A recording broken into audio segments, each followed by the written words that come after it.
itatagog akong message. Pero bago ang lahat, gusto kong sabihin na hindi ako nagsasawang pasalamatan kayo sa inyong pagdalo rito at hindi ako nagsasawang yun ay ulit-ulitin. So, here's my message for Lara and Jerry. To my son Jerry and my new daughter Lara. Today, in beautiful Vienna, here in Austria, beneath these mountains grand, you've joined your hearts and future, and merged your forever plans. Jerry, my boy, since you were small, you always loved adventure. Marriage is an adventure, joyful, enjoyable, and unpredictable. You joined fun runs and half marathons, climbed Mount Apo with ease and joy. You studied hard and played music too, a future lawyer, but you said no. To cure people is what you want to do. And Lara, dear, you're elegant, intelligent, refined, which make us curious how Jerry crossed your mind. Your mama said you hate him and cried when you see him. Perhaps time cured your senses and placed your heart to beat for him. Or maybe love is truly blind. Marriage is a lovely thing, though slightly misunderstood. It starts with candlelight and wine and ends with, did you buy the food? A husband learns important skills to listen and agree and never disagree. Yes, dear, and you were right, dear. Constantly practiced with grace and dignity. Jerry, here's some fatherly advice handed down through generations. When Lara asks, do I look fine?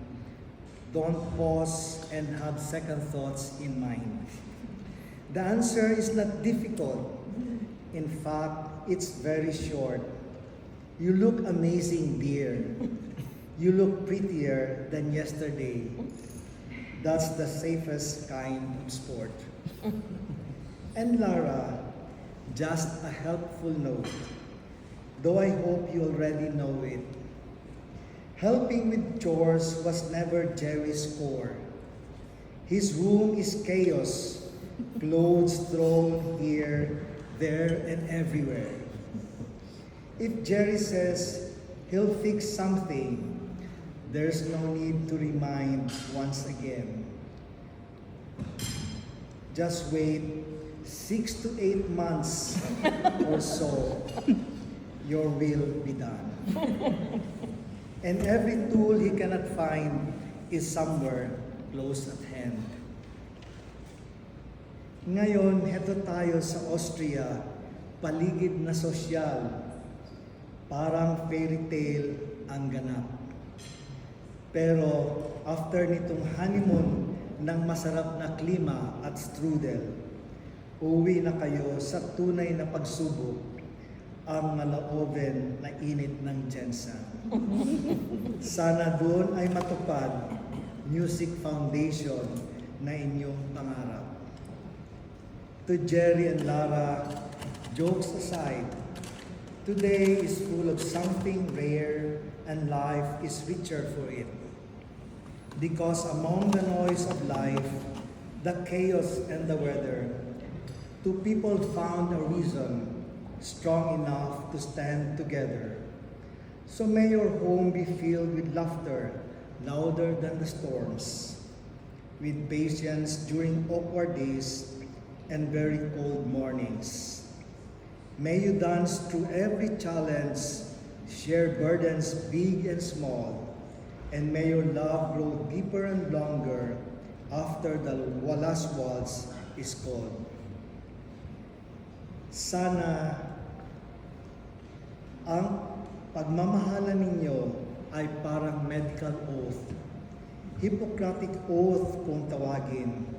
Buo ang commitment.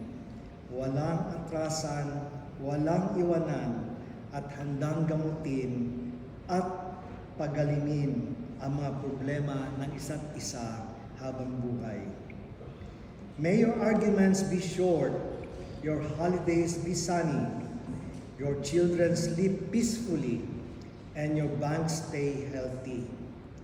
May you always kiss in kitchens, hold hands through every season, and remember, through all the ups and downs, through all the years, the love itself is the reason. Congratulations, my son. Welcome to the family, Lara. Mabuhay kayo, mabuhay tayong lahat, at sana ang nasimulan natin ngayong araw ay lalong maging mas matibay, mas malakas, at mas matigas sa mga susunod na mga araw. Maraming salamat sa inyo.